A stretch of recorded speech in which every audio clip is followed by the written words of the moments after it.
Welcome. Hi, everyone.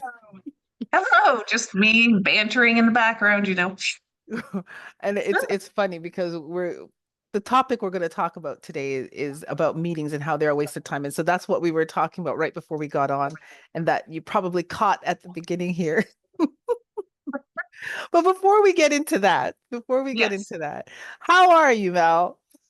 I am good. It's been you know how we have seasons and like some seasons are just a little busier than other seasons. I'm in a busy season right now. It's a Mm. busy season. So I just had to make myself a coffee before we started because I was like worried I was gonna yawn as we were recording because I'm a little overtired. But it's a season. It's a moment in time. Fun fact about yawning. Do you Hmm. know that yawning is really just your body's way of getting oxygen into your brain because you're deficient of oxygen? So it's I not did know even that. okay, all right. Because it's not because a lot of people think that when people yawn, it's because they're bored, but it's Mm. actually because they're very relaxed, actually. And do we think is there? I wonder if I don't know if you know this or not because I don't. Like I wonder if there's a correlation between if you're tired, if you don't like if you don't move oxygen through your body in the same way, and therefore it doesn't get to the brain. Maybe, maybe. But I I don't know. know sometimes I'm a big yawner. I yawn a lot. And so I have to tell my clients sometimes because sometimes I'm yawning and my client's like right there. And Am I boring you? right. And it's like it has nothing to do with that. It's just that I don't breathe, I don't get enough oxygen. And Yeah. that's all it is. And I tell them that whole story. Hopefully they believe me, but I don't know. Anyways, Well, yeah. if they're listening, then we can reaffirm for them that it's not because you don't care about what they're talking to you about. It's 100% just your brain needs some more oxygen, Exactly. Exactly. buddy. But speaking of being tired and bored, um, today's topic is about meetings and how meetings are a waste of time unless you run them right. It's debatable. And yes, and so that's the part where people came in when we were talking right before we pressed record. Um, it's debatable. So tell us, Mel, what are your true feelings about meetings? Hate them. End of story. I am an anti-meeting person. I think we have too many of them. I think we can do 99% of them in an email. I think we can do um, most of them in 15 minutes or less. And um, and I do agree that some people are better at running meetings than others. Even the best meeting runners, I still don't want to be there. But I do think some people have run them better than others. But I think that's not the majority of people. And so I think I think if we were to do a poll of for meeting or against meeting, I feel like I would win.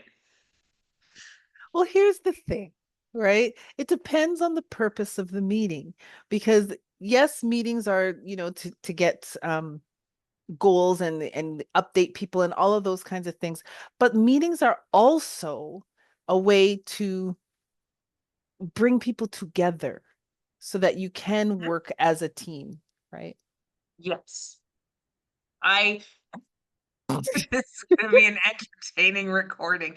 It's just gonna be me rolling my eyes for the next 25 minutes. Me going, yeah, sure. Yes. You can disagree.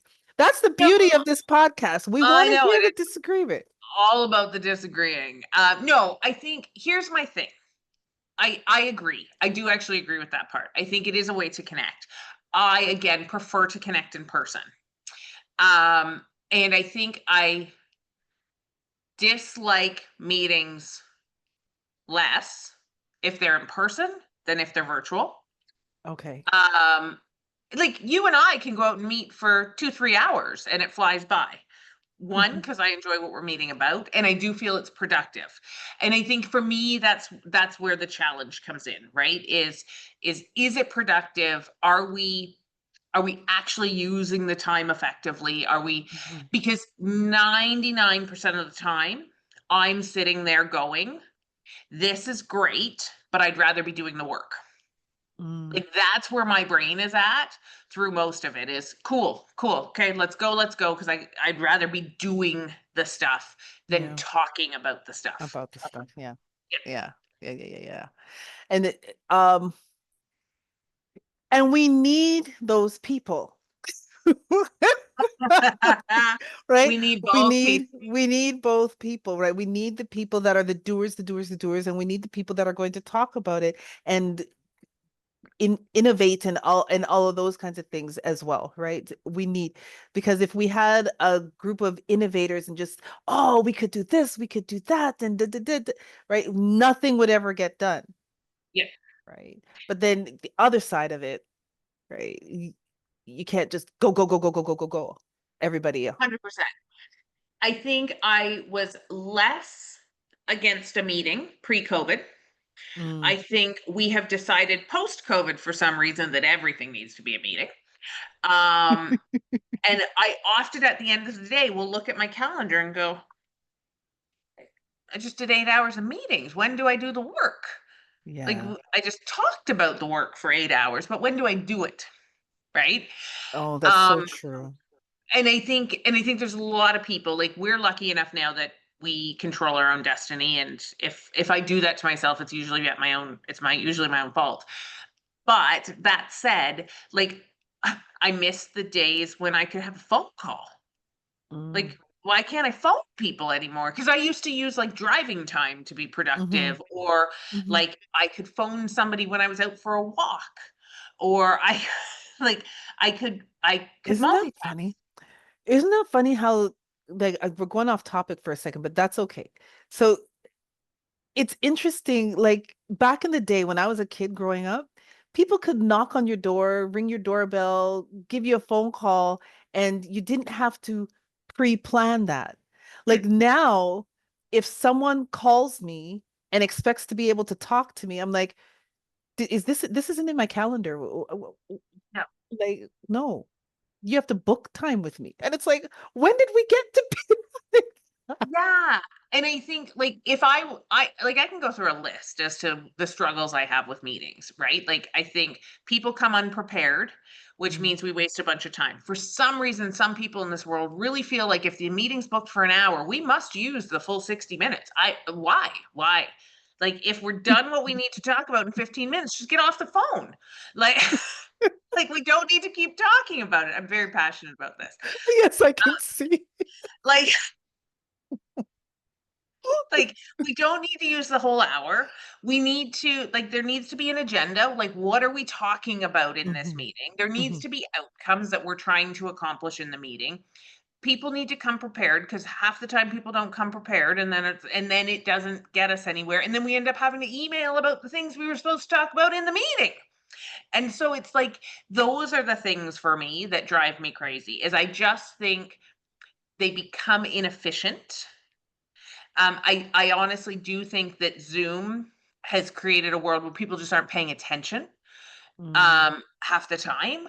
And it's not Zoom's fault, by the way. Sorry, don't sue us. It's not Zoom's fault. People aren't paying attention in the sense like because I can sit and I can work. And what does and is that creating a good feeling in that? And so like I just think some of the things that used to make meetings great, and don't get me wrong, I was 100% a leader who led meetings that happened 3 4 times a day in systems that I worked in. And but it was like they were quick, they were short, they were clear, and we said what we had to say, we planned what we had to plan, people were prepared, and then we were done.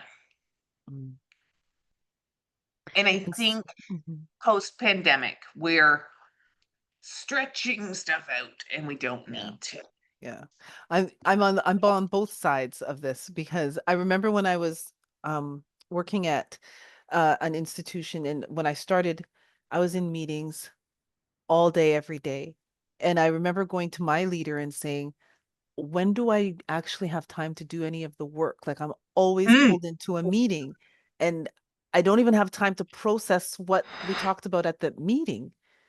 Like it wasn't even that I couldn't do the work, it's that I no, couldn't process what was yeah. said in the meeting.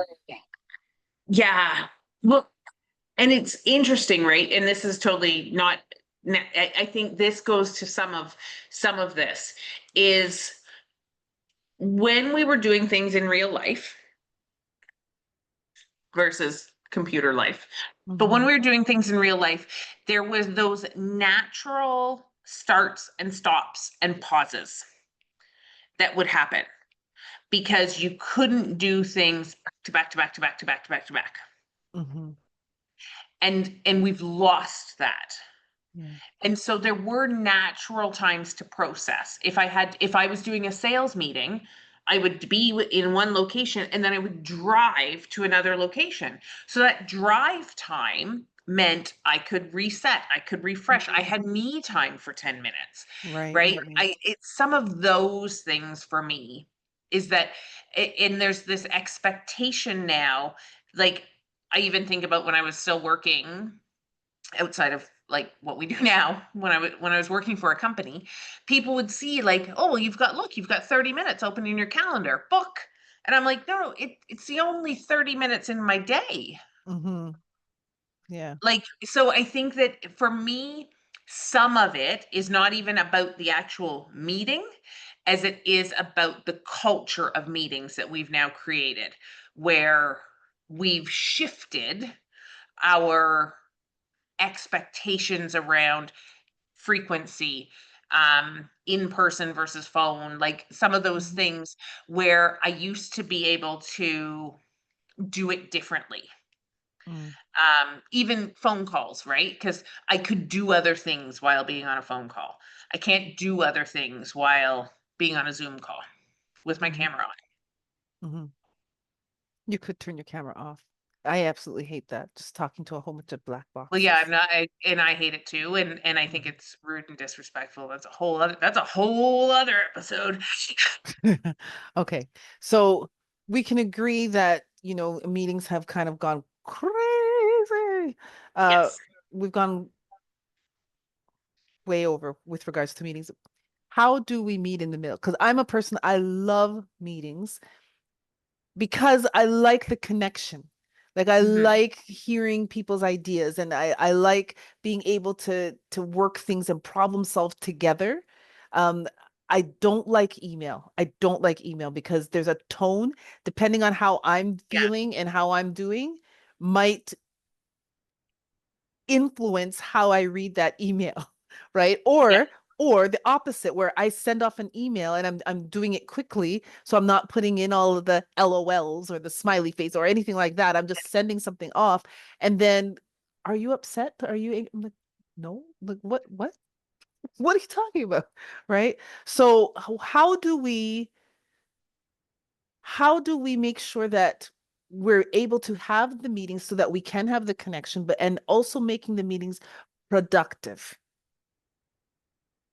So, I think there's a few parts to this, and I think part of this is, um if we go all the way back, if we're looking at this in a traditional work sense, like in that, Mhm. like not like us in a small business entrepreneurial type sense, but in a traditional work sense, I think there's a few things. I think number one, when I go into a business and look at it from an operations and employee engagement standpoint, I see a few trends. I see things like people not having clear job profiles, people not having clear expectations in terms of what they're expected to do, people not being onboarded properly, just kind of being thrown in front of a computer on day one and told, "Here, good luck, do all these courses that virtually see you in a week," Yes. right? Yeah. Like Yeah, yeah, yeah, those yeah. types of things that don't create an environment that is conducive to set somebody up for success. Yeah. And No, fair. so then we don't set, and it's little things, and some people might think I'm crazy when I say this, but it's actually teaching people what kind of meeting culture do we want to have, teaching people an expectation of a meeting. I expect for you to come onto the meeting 5 minutes early. which means you're going to need to block 15 minutes between meetings in order for them to work. Please put that in your calendar. I expect for you to have your camera on. I expect for you to come prepared. I expect if you're hosting a meeting that you actually consider for yourself who needs to be in this meeting? Does everybody need to be in this meeting? Like some of those Mhm. things where we're actually creating a culture as Yeah. to this is how we meet here. Yeah. And I think if we were to do some of those things and build out a culture that, because I think there's also some meetings that need to be longer and some meetings need to be in person Mhm. and some meetings need to be virtual and some meetings need to have two people and some meetings need to have 25 people. Like they're like these things all exist, but I feel like nobody has slowed down enough to actually identify what type of meeting culture do you want your company to have and Mhm. the impact that that has on your employee experience. Yeah. Yeah. So for someone who's watching, who is in charge of doing meetings, having meetings, what would the specific advice be for them? Um, in addition to what you've Um, just said. I think what I would say is it's an intentional strategy. Like you actually need to consider what you want them to look like and feel like. I also think a big piece is people don't respect other people's times. Mm, And I think that to me, it's probably the easiest thing we can control and mm, also the thing that's missed the most. mm. If you want to infuriate me, it's tell me a meeting is 30 minutes and then make it 45. Because I'm like, what? Why? Because I expect the person who's booking the meeting to consider how much time they will need. I will always happily get time back in my day. So if you think it might be 45 minutes, book it for the hour and give me 15 minutes back and I'll love you. Like, Mhm, right? mhm, But I think we don't, I think too often people just go book and they don't truly take the time to think about it. And again, I think this is a digital problem mm, because we would have thought harder about it when people like I think if we were to imagine every meeting as in person, all of a sudden we put a lot more consideration into it. Do we have enough space? How many people oh, we only have a boardroom. How many people actually need to be in this meeting? Like we start to think about it differently. mhm, But mhm. virtual, we're just like, oh, everyone, come on in. Right, But I right. do think like respecting people's time enough, because to me that's what it is. It's a respect. It's a respect of my time. It's a respect of my time as a whole, because if you don't plan it, you're wasting my time. If you don't come prepared, you're wasting my time. If you make it go longer, you're wasting my time. It's a Yeah, respect of my time. okay. And so if you're a person that is constantly invited to meetings, right? How do you respectfully say no if you don't feel that you need to be in the meeting? I well, and I think that's why agendas are important Mm, because people need to understand what is happening in the meeting so that if I look at that agenda, I would just ask the question, honestly. I would say, "Hey Jen, just went through the agenda and nothing seems to apply to the work that I'm working on right now. Um, do you need me to come to this meeting because I have a lot on my plate right now and if I'm not actually required, then I'd love to have the time back." yeah, okay. So people might be watching and being like, why are you guys talking about this?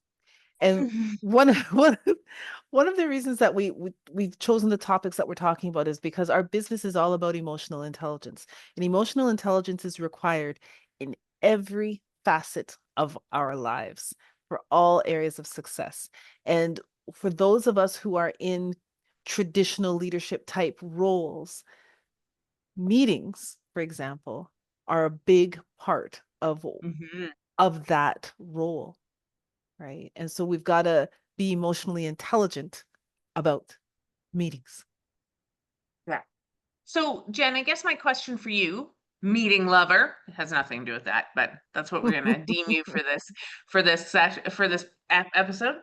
Like, how do you see? Like, we do also talk about inclusivity. We talk Mhm. about belonging. We talk about things like that.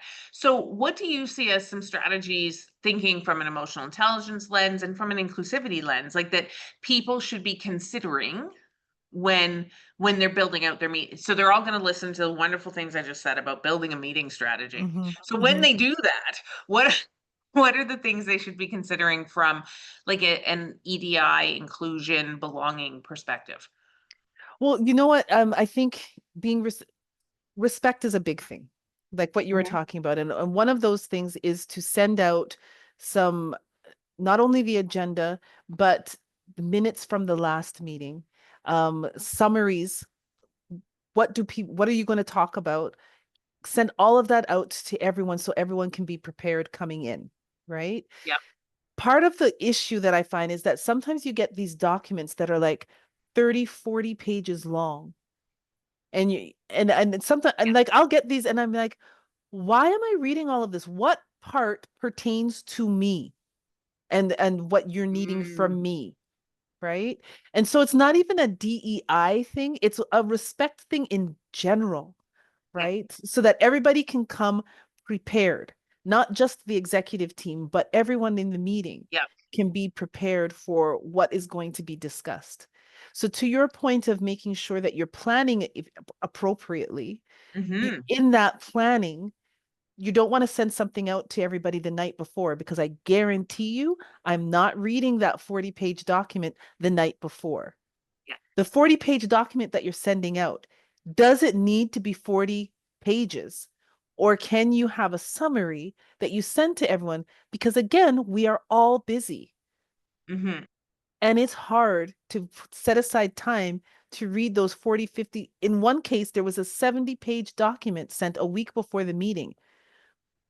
I don't know I'm getting this 70-page document. So I didn't block time to be Yeah. able to do that.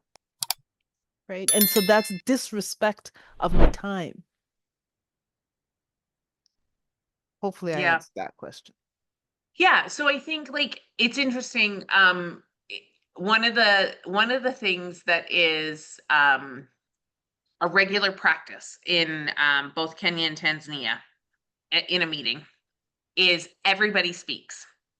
Mm, So you actually have to schedule in time for it. So when I'm prepping for a training or something there, I have to schedule for this because it is customary that mhm, at the end of a meeting, you go around the table mhm, and every single person says what they learned that day or if there's anything they'd like to add or what do they want as next steps.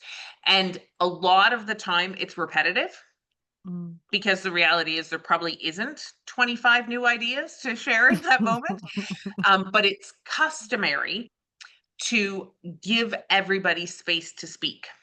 Mm, And so I always find it so interesting, and we've had some conversations, people who I travel with, we've had conversations about it, right? Like, does it create what does that create? And like, because I think for us as Canadians, we're like this is a lot of time. This is taking a long time because we're so fast. Go, go, go, go, go. But for them, it's an opportunity to make sure everybody feels heard because it's mm. important. It's more of a community-based culture. Yeah, true. And so it's interesting. And to me, those are the types of things that I feel like we need to look at when we're thinking about even the lens of what happens to potentially women's voices or maybe a newcomer's voice or somebody's voice when we're sitting in these meetings, and how do we create a space where people can be heard, because I do think that's another piece as well.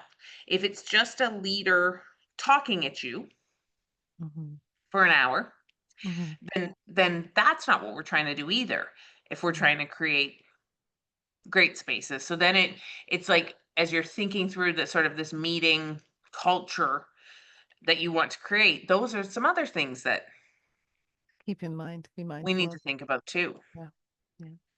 Because and to that point, if you're leading a meeting, within the meeting, if there's one voice that's constantly being heard, Mm, being intentional about asking other people within the meeting for yeah, their voices as well.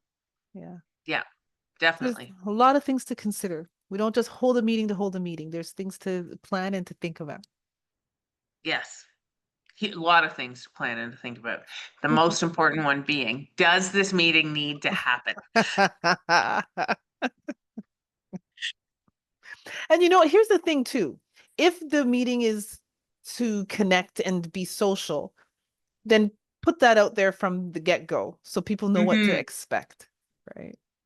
Yeah, and like I think, and again, I think back to those, like, how many years post pandemic do you think we'll stop talking about the pandemic? Like 10 years? Like, is that the It number? it was traumatizing for people. Yeah. So we we keep coming back to it, but I do think, like, if we think back to some of the things that we did online during the pandemic to create team engagement and things like that, like, I know I hired a comedian, I hired somebody who played tricks on and did like tricks like a magician, but like a digital magician. um they were more of like a mind reader, who did some things like we played bingo. Like, there are ways that you can make it social if that's the purpose. um but I often challenge people to really consider, is that because that's what the team is saying they need, or is that because we think that's what the team needs? Because I think often we're not asking the people who we're inviting to things what they want. yeah, that's true. That's true. That's true. So and yeah, and I think there's lots of different tools, like I have a friend who coaches EOS, right? Which is that's an entire meeting system, but it's a meeting system to create process, which I do love, which is ironic because of my dislike of meetings. But I liked the EOS system and the meetings there because there was an agenda, it was clear, it was fast, it was efficient, and the goal was get it done. Mm, And so, and again, I think too often we like to fill time. yeah, So it's really about thinking about other ways of doing things and considering other ways of doing things for sure. for sure. And with that, we have come to the end of our time. We have, We we have. have. We probably have gone over. We've met longer than we've met for any other podcast so far. Should the question be our poll? Are you for or against the meeting? It's so not a There you go. provocative question, but I just want to know the answer. Yes, I think that would be interesting. For or against. And if you want to add to it, why? Why are Yeah, you for or why are you against? Would love to know. awesome. All right. Till next See you time. next time. Bye. Bye.